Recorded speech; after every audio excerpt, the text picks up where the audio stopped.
চুপ্পু সাহেব যদি রাষ্ট্রপতি না থাকতেন বা সে 2 বছর আগে বা 1.5 বছর আগে পদত্যাগ করতেন, দেশে ভোট হতো না, বিএনপি ক্ষমতায় আসতে পারতো না। ওয়াকার সাহেব এবং চুপ্পু সাহেব ছিলেন বলে দেশে ভোট হয়েছে, অবশ্যই সত্য, এটাই করেছে। তবে ডক্টর ইউনূসের সময় জামাত তার মতো করে লোকগুলোকে নিয়োগ করতে পেরেছিল, বিএনপি সেখান থেকে কিছু জামাতের লোককে সরিয়ে পরিপূর্ণ বিএনপির লোককে দিচ্ছে। সমস্যাটা হচ্ছে বিএনপি কি বিএনপির মধ্যে মেরিট বেসিসে দিচ্ছে? মানে বিএনপি তো একটা বড় দল, তাদের তো অনেক মেরিট আছে, বিএনপি কিন্তু তাদের বেস্ট মেরিট পার্সনকে ওখানে দিচ্ছে না। সেখানে টাকা পয়সার লেনদেন, নিজস্ব পলিটিক্যাল বলয় এবং আঞ্চলিকতা, এই সব কিছু তীব্রভাবে ইম্প্যাক্ট ফেলছে।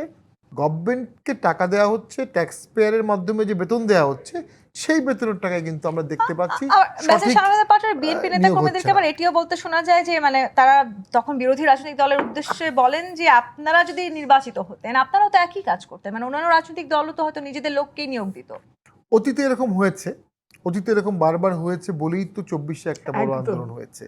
এখনো যদি এটা তাই হতে থাকে তাহলে কিন্তু 24 ম্লান হয়ে যাবে, ভবিষ্যতে আবার কোনো এক সময় আবার অসন্তোষ দানা বাঁধবে এবং সেই আন্দোলনও হতে পারে। এখন মাননীয় প্রধানমন্ত্রীর বর্তমানে উপদেষ্টা অনেকেই আছেন, তার সাম্প্রতিক সময় অনেক অ্যাপয়েন্টমেন্টও হয়েছেন, তারা অনেকেই তুলনামূলক কম অভিজ্ঞতা সম্পন্ন। দেখুন, আমরা অনেক দোষ দিতে পারি, কিন্তু শেখ হাসিনার প্রথম দিকের উপদেষ্টা কে ছিলেন? ডক্টর গওহর রিজভী। প্রথম দিকের উপদেষ্টা কে ছিলেন? ডক্টর মশিউর। প্রথম দিকে উপদেষ্টা কে ছিলেন? তৌফিক এলাহি সাহেব, তৌফিক সাহেব। তো এই লেভেলের লোকজন ছিল তার অ্যাডভাইজার। সেখানে কিন্তু এখন যারা অ্যাডভাইস দিচ্ছে তারা কিন্তু রাষ্ট্র সরকার সম্পর্কে সবাই ওয়াকিবহাল এমনটা না। আমি মনে করি এক্সপেরিমেন্টের বেসিসে রাষ্ট্র চলছিল ডক্টর ইউনূসের সময়, ওইটার ধারাবাহিকতা এখনও চলছে। এবং সবচেয়ে একটি ঘটনা উল্লেখযোগ্য হচ্ছে, সংসদ ভবনের মতো জায়গায় ইউএসএ একটি তাদের স্বাধীনতা পূর্তি অনুষ্ঠান করেছে, যেটা আমি খারাপ বলবো না, কিন্তু আপনি একটা দেশকে যখন দিবেন আপনি বাকি দেশগুলোকে না করবেন কিভাবে? এখন যদি পাকিস্তান বলে তারা 15ই আগস্ট করবে আমাদের এখানে, তখন আপনি বাধা দেবেন কিভাবে? ভারত যদি বলে 14ই আগস্ট করবো এখানে, বাধা দেবেন কিভাবে? রাশিয়া যদি বলে বাধা দেবেন কিভাবে? চায়না যদি বলে যে চাইনিজ কমিউনিস্ট পার্টি তারা কোথাও না কোথাও গিয়ে এই সরকারও একটি রাষ্ট্রের দিকে ঝুঁকছে। অর্থাৎ একটি রাষ্ট্রের দিকে ঝুঁকছে আমি এমনটা বলবো না, কিন্তু এই জিনিসগুলো সতর্কতার সাথে ভারত, চায়না, রাশিয়া, আমেরিকা তাদের সাথে হ্যান্ডেল করতে হবে অত্যন্ত সফিস্টিকেটেডলি এবং ডেলিকেটলি। আপনি কখনো টিল্ট হতে পারবেন না। আপনি যদি চট করে টিল্ট হয়ে যান আপনি আর ফিরে আসতে পারবেন না। আপনি ফিরে আসতে পারবেন না, তখন অন্য দেশগুলো নাখোশ হবে। বিএনপি তো দাবি করেছে তারা সবচাইতে যোগ্য মানুষটিকেই পররাষ্ট্র মন্ত্রী বানিয়েছেন।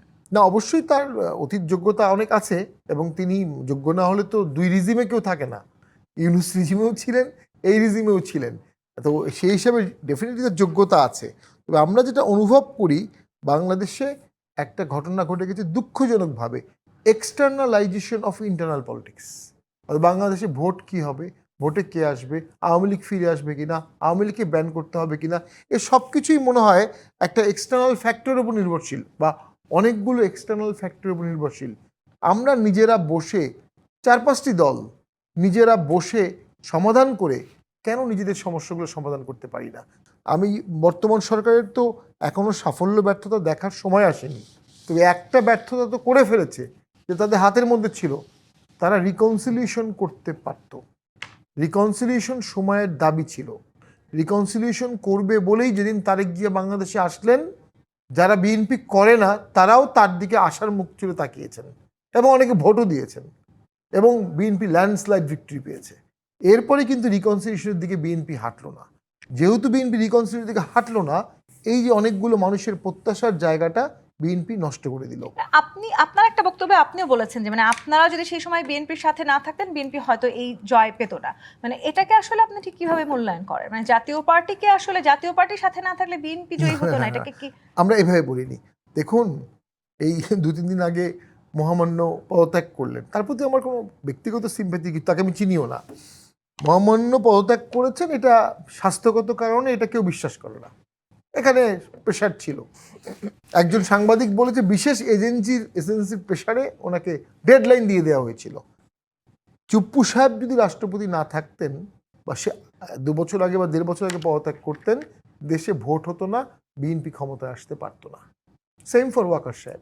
ওয়াকার সাহেব এবং চুপ্পু সাহেব ছিলেন বলে দেশে ভোট হয়েছে, বিপ্লবী সরকার বা অ্যাডভেঞ্চারাস সরকার হয়নি, বিএনপি ক্ষমতায় মানে আসছে। এখন সংবিধানের জাতীয় পার্টি বাইরে গিয়ে তো এখনো পর্যন্ত করার কিছু সুযোগ না, নাই মানে। এখনো সুযোগ নেই।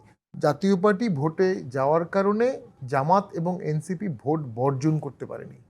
জামাত, এনসিপি এবং ইউনূস সরকারের একাংশের একটা ইচ্ছা ছিল দেশে ভোট হবে না, সময় মতো জামাত বা অন্য কেউ ভোট বর্জন করবে, দেশে তখন দীর্ঘমেয়াদী অনির্বাচিত সরকার থাকবে অথবা বিপ্লবী সরকার হবে।